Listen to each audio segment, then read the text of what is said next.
국철 시절에 채무를 많이 졌기 때문에 일본 철도는 가격을 어느 정도 유지를 해야 됩니다는 기조가 있었습니다. 그런데 사실은 까고 보니까 세금도 내고 기차도 비싸고. 구독과 좋아요, 알람 설정 감사합니다. 일본의 신칸센, 일본의 고속철도 요금이 비싼 이유인데 가가이 방송에서 이제 일본 교통비 관련해서 이야기를 상당히 많이 했습니다. 뭐 과거에 고속도로부터 해가지고 그다음에 뭐 일본의 비행기값, 국내선이라든지 여러 가지 내용으로 많이 했는데 그 중에서 특히 이제 요청이 좀 많았던 게 그다음 일본의 그 신칸센 고속철도 한번 타보니까 가격이 제정신이 아니던데 그거 도대체 왜 그럽니까? 라는 식으로 일본의 이제 철도 사정에 대해서도 이제 저희가 좀 질문을 좀 많이 받았습니다, 과거에. 그래서 이제 이거에 대해서 좀 알기 쉽게 설명해 드리려고 이제 오늘 이걸 들고 왔습니다. 진짜 우선 저는 오히려 한국에 가서 지하철 타서 싸네라고 놀랐어요. 예. 그러니까 이게 일본이 교통비가 기본적으로 비싼데 그 비싼 뭐 일본 지하철도 비싸고 버스도 비싸고 고속도로 비싸고 다 비싸요. 근데 그 중에서 특출나게 이제 비싼 걸 꼽으려면 이제 신칸센을 꼽을 수 있다는 거죠. 예. 진짜 맞아요. 이게 일본 사람들이 국뽕 컨텐츠 할 때 항상 이 신칸센을 들고 와요. 왜냐면은 일본의 신칸센은 전 세계에 있는 고속철 중에 제일 정시 출발, 그다음에 정시 도착 그 비율이 장난이 아니다. 맞습니다. 그럼 맞아요. 맞아요. 그 다음에 이제 신칸센은 정말 이거 뭐 꼼꼼하게 운전을 하기 때문에 출발하는 대수도 엄청나게 많다. 아, 맞아. 도쿄역에서 오사카 가는 신칸센이 있잖아요. 그 중에 신칸센도 종류가 3개가 있어가지고 노조미 제일 빠른 거, 그 다음에 히카리 중간에 좀 더 서는 거, 그 다음에 고다마라 해가지고 다 서는 거, 역마다 다 서는 거, 이 3종류가 있는데 일반적으로 일본 사람은 신칸센 탈 때 노조미를 많이 탑니다. 왜냐면 오사카까지 빨리 가고 싶잖아요. 노조미라는 게 1시간에 12대 이상을 돌리기도 합니다. 12대 이상. 그렇게 많았어요? 그러니까 여러분 1시간이 60분이잖아. 60분에 12대 돌려서 생각해봐요. 그러니까 5분마다 한 대야.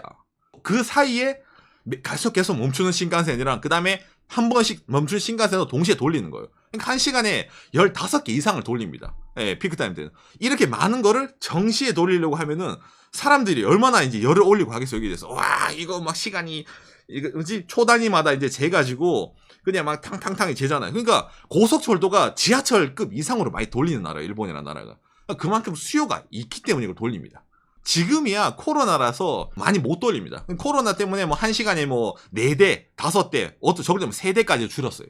다시 또 늘리는 추세거든요. 그래서 이제 작년 기준으로 뭐 피크타임 타임에는 12대, 13대 이렇게 이제 막막 돌리기 때문에 제일 빠른 노점이라는 것도 그만큼 돌린다는 거는 그만큼 사람들이 탄다는 걸 의미하잖아요. 아니 잠깐! 일본의 신칸센 요금이 비싼 이유 타이틀인데 그렇게 사람들이 많이 탄다면은 야 그거 뭐 비싸도 수요가 있으니까 가격 정책을 그렇게 하는 거 아니야? 라고 느낄 수가 있는데 이게 일본 JR 뭐 예전에 국철이 하다가 민영화된 이 JR이 일본 사람들을 정말 잘 어찌 보면은 교육을 시켰다라는 식으로 표현이 가능합니다. 왜냐면은 일본이라는 나라는 특급 있잖아요. 빠르게 시간을 절약할 수 있는 이동수단이라는 개념에서 부가가치를 예전부터 많이 두고 있었습니다. 그러니까 그냥 느리게 가는 거는 이 가격인데 너님은 다른 사람보다 좀 빨리 가고 싶잖아요. 그러면 무조건 가격이 더블이라든지 비싸집니다. 라는 식으로 일본 사람들이 문화권에 교육을 시켜둔 나라예요. 그거 조금 빠른데 왜 저렇게 비싸가 아니라 다른 사람보다 좀 더 빨리 이동을 할 수가 있으니까 이 신칸센은 당연히 비싼 거구나. 비싸고 빠르고 정확하고 이게 신칸센이거든요. 이래서 일본 사람들은 비싸지만 뭐 신칸센이라면 어쩔 수 없지 라는 기조로 계속 있습니다. 일본 내에서도. 여러분이 듣기에는 얼마만큼 비싸길래 이걸 이제 비싸다고 하는 거야? 라고 느끼지 않습니까? 도쿄에서 오사카 가는 있잖아? 도쿄에서 오사카 가는 길을 고속버스랑 신칸센 요금을 둘 다 보여드릴 테니까 한번 비교를 한번 해보세요. 자, 먼저 고속버스 요금인데 이제 야간버스랑 고속버스 다 합친 겁니다.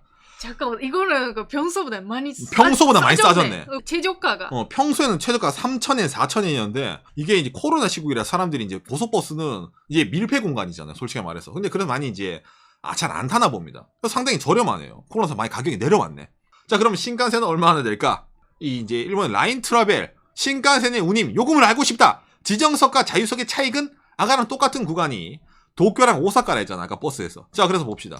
도쿄에서 신오사카 노점이 보통 지정석을 이용. 제일 멈추는 게 적은 이제 신칸센이 고속철도예요. 공통 운임은 8,910엔이야. 우리나라 돈으로 89,000원 정도 되겠네요. 아니 운임 얼마?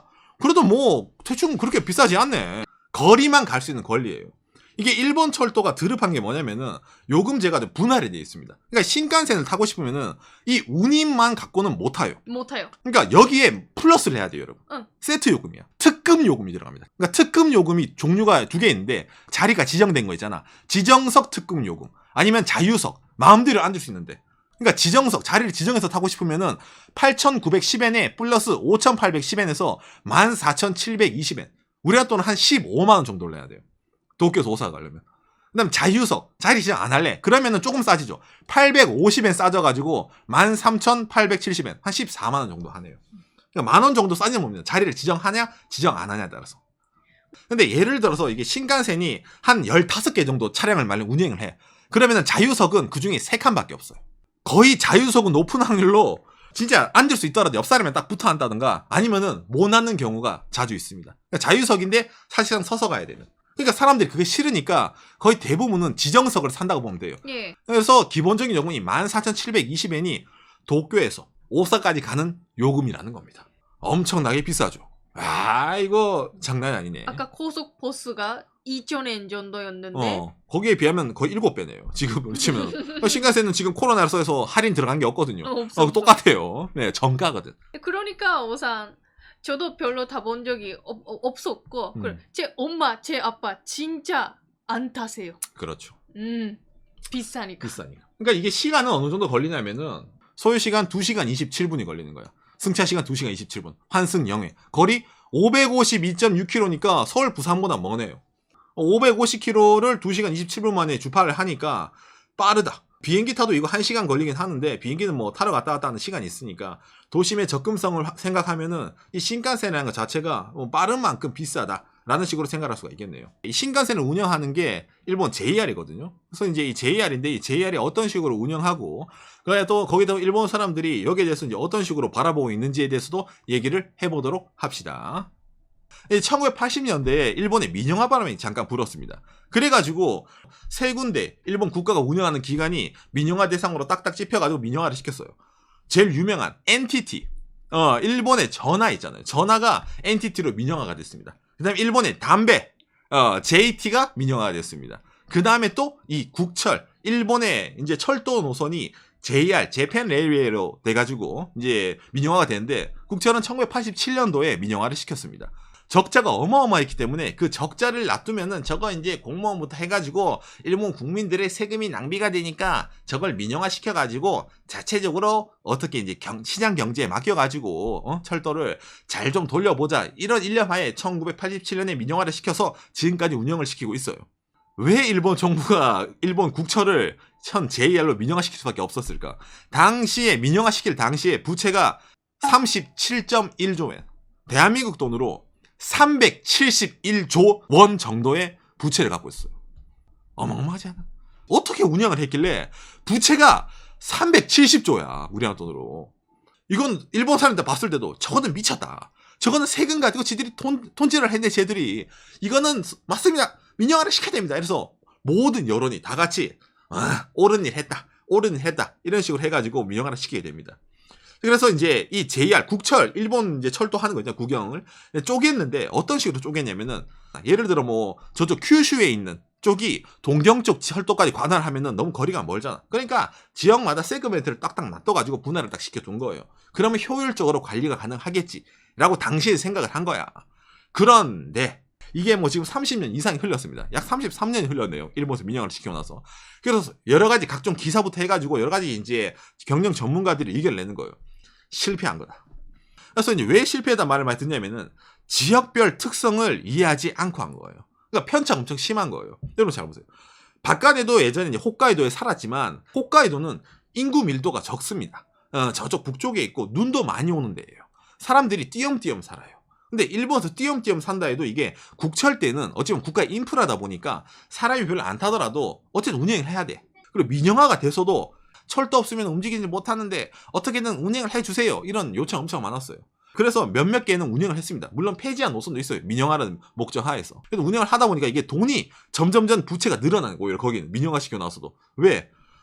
눈이 오는데 눈을 치우는 열차를 따로 보내야 돼. 저쪽 북쪽 지방에서는. 그 눈으로 한번 철도 위를 한번 깨끗하게 선로 위를 딱 정리를 합니다. 그리고 나서 이제 일반 열차를 뻘뻘뻘 세운단 말이야. 근데 사람들이 타나요? 안 타요. 많이 안 타. 이게 수요가 없기 때문에. 그래도 해야 돼. 그런 게 남아있고, 그 다음에 또 인구수도 워낙 적다 보니까 적자가 계속 누적이 되는 그쪽 지역은. 근데 그게 국철이 된 괜찮아. 그나마 좀. 왜? 다른 지역에도 돈 벌어가지고 준단 말이야. 같은 국철이니까. 야, 너희 동네엔 사람 없네. 우린 사람 많고 영업이익 좀 나니까 니들 운영하는데 돈 좀 보태주기가 가능했어. 근데 지금은 민영화가 돼가지고 적자만 자기들이 운영하니까 적자야. 그러니까 어떻게 돼? 우리 국가한테 보조금, 지자체, 홋카이도 지사님 제발 우리한테 보조금을 주세요 이래가지고 그쪽은 민영화를 했는데 오히려 국철 때랑 다른 게 없다. 오히려 그 지자체에서 부담이 늘는 게 더 커졌다. 이건 비단 홋카이도뿐만 아닙니다. JR 19구, 당장 향수가 많이 가는 큐슈 지역도 마찬가지예요. 본토 지역을 운행하는 회사들은 그나마 좀 이제 인구가 있으니까 인구빨로 먹고 사는데 나머지 지역, 조금 이제 외곽 지역, 소위 말하는 지역은 민영화가 되고 회사가 쪼개지고 나서 정말 경영적인 타격이 장난이 아니에요. 아까 말한 37조엔 그 방대한 부채가 있었을 때 각 불리한 회사마다 부채를 나눠줬어요. 니들은 장사 잘 될 것 같으니까 요 정도 가져가. 니들도 요 정도 가져가. 그리고 기강을 만든 거예요. 무슨 기강을 만들었냐면은 일본 국철의 부채를 우리가 운영을 해가지고 이거를 앞으로 탕감을 시키겠습니다. 그러니까 국민 여러분 안심하세요. 우짜운동 경영 실적을 완화시켜가지고 운행을 해보겠습니다라고 말을 한 거예요. 아마 이거를 외국 사람들이 보는 경우는 잘 없을 건데. 자, 이게 JRTT를 해가지고 철도, 그 다음에 이제 운송기강, 아까 말했던 기강을 만들어야 됐잖아요. 국철 때 있던 부채를 상환하기 위한 기강을 따로 만든 거예요. 채무가 승계가 돼서 지금 이 청산을 하고 있는데 이런 식으로 청산을 하고 있다고 말해놓은 거거든요. 근데 이 표가 상당히 재밌는데 제가 한번 읽어드릴게요. 이게 일본 국유철도 정산사업단 장기채무, 그 다음에 잔액과 그 처리를 이렇게 써놓은 겁니다. 그래서 28.3조엔 우리나라 돈으로 283조 정도의 부채가 있는데 이 부채를 어떻게 탕감하냐? 그 중에 제일 큰 거 유리시 사이무, 이자가 붙어있는 부채가 있습니다. 16.1조엔 161조 원 정도 되겠네요. 이거를 누가 탕감을 해주냐? 밑에 써있네요. 국가의 일반 회계의 승계, 일본 국민들이 탕감을 합니다. 일본 국민들이 낸 세금으로 제일 큰 금액을 탕감을 지금 시키고 있는 거예요. 그 다음에 이자가 없는 채무 8.1조엔 우리나라 돈으로 81조 원 정도 되는 금액, 이거는 국가가 면제. 사실상 24조엔 우리나라 돈으로 240조 정도는 국가가 책임을 지고 없애거나 아니면 국가가 국민들 세금으로 지금 내고 있어요, 일본은. 그 다음에 이제 연금 등의 채무 같은 거는 이건 이제 따로 이제 또 사업단을 또 만들어 놨어요. 거기서 이제 운행을 하고 0.2조엔 철도 운행사에게 다시 또 나눠준 거예요. 이거는 니들이 양심이 있으니까 해라 이래가지고 나눠준 거예요.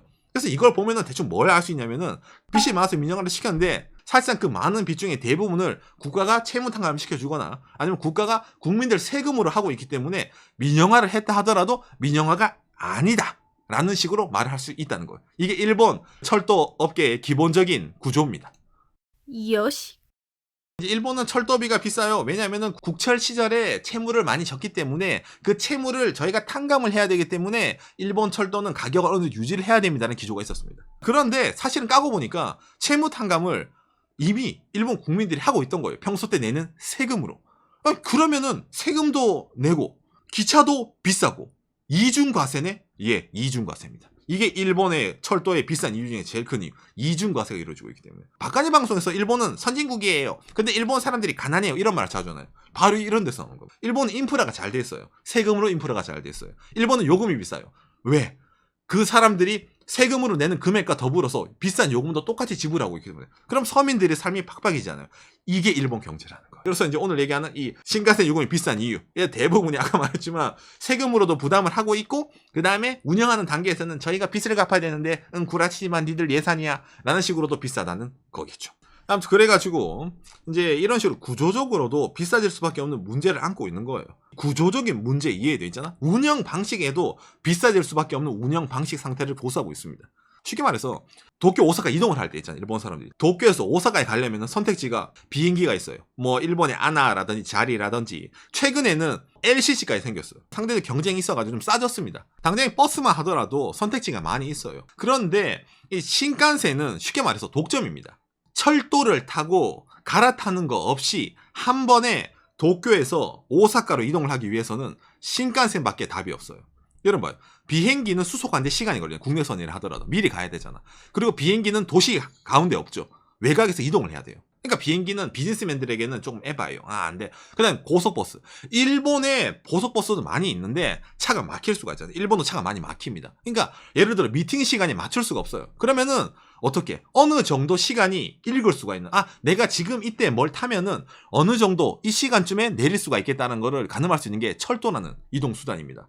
그런데 아까 말한 대로 도쿄에서 오사카까지 이동할 수 있는 철도에 안 갈아타고 한 번에 갈 수 있는 거는 신칸센밖에 없어요. 그러니까 요금이 세요. 이거를 경쟁이 없다 보니까 이 시장 자체에서 독점이라서 가격 설정 그렇게 하느라도 뭐 일본 사람들이 아무 말도 못하는 겁니다. 꼬아? 그러면은 비행기 타고 가세요, 선생님. 이런 식으로 배짱 장사하는 거예요. 비싼 걸 알고도 그걸 탈 수밖에 없어요.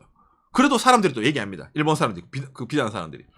내가 말이야 유럽에서 좀 살아봤는데 유럽에는 그거 이동할 때 있잖아. 미리미리 사두면은 예를 들어 프랑스에 떼제베 있잖아요. 떼제베도 미리미리 사두면은 싸지는 구간이 있다더라. 뭐 파리에서 보르도 간다든지 뭐 리옹을 간다든지 있잖아. 사람들이 많이 없는 시간이 됐잖아. 아침 일찍이라든지 밤늦게라든지. 그런 데 사면 싼데 JR은 민영화 됐다니까. 그런 탄력적인 요금 운용을 하면 괜찮지 않아? 당장에 일본 비행기도 미리미리 사면 싸죠. LCC가 생겨가지고 잘도 있어. 아나도 그런 거 있어. 그런데 왜 JR은 그런 거 안 해요? 예, 저희는요. 여러분들이 미리 사건 미리 안 사건 어차피 탈 거잖아요. 어차피 이 노선밖에 없는데 타실 거잖아요. 그런데 그거를 우리가 뭐 한 달 전, 두 달 전 미리 판다 해서 그럼 반값 세일 그런 거 할 필요가 없는 거예요. 어차피 당신은 오사카에 미팅이 있잖아. 어차피 당신은 바이어를 만나야 되잖아. 그런데 우리가 왜 그걸 싸게 해? 안 그래? 이 논리가 성립되다 보니까 아직까지도 가격이 안 내려가는 거예요. 오늘 방송 처음에 뭐라 했습니까? 일본이라는 나라에서는 빠르게 움직일 수 있는 운송수단에 대해서 부가가치를 많이 매긴다. 사람들이 거기에 대해서 나는 빨리 움직이니까 비싸니까 어쩔 수 없이가 되는 거잖아. 그러니까 비행기보다 빠르게 움직여. 버스보다 빠르게 움직여. 뭐 신칸센은, 고속철도는. 그러니까 얘는 비쌀 수밖에 없네? 거기다가 장사하는 측 입장도 예, 맞습니다, 고객님. 도심 접근성이 용이하다는 부가가치를 여러분들에게 제공하고 있으니까 당연히 비쌀 수밖에 없는 거죠. 그러니까 여러분들이 이 얘기를 듣고 있어 보면 싸질 요인이 안 보이잖아. 그러다 보니까 오늘 뭐 여러 가지 주거장치 얘기에 대한 구조적인 문제부터 해가지고 진정한 갑의 위치에서 꼬면 타지 말던가 이런 운영을 한다 했잖아요. 이용하는 사람들도 알고 있고 운영하는 사람도 알고 있는 거야. 그러니까 비쌀 수밖에 없습니다. 이게 그런 식으로 사람들의 인식을 바꿔두고 그게 당연스러워지면은 거기에 대해서 의문점을 못 느끼게 되잖아. 일본 신칸센이 요금 비싼 이유에는 여러 가지 이유가 있었고 그 결과로서 일본 사람들의 삶의 질이 선진국임에도 불구하고 그렇게 윤택하지 않다라는 게 나오는 거예요. 여기에 대해서. 그러니까 차도 나오잖아. 그지? 그러니까 씁쓸한 거야. 이런 거 보면.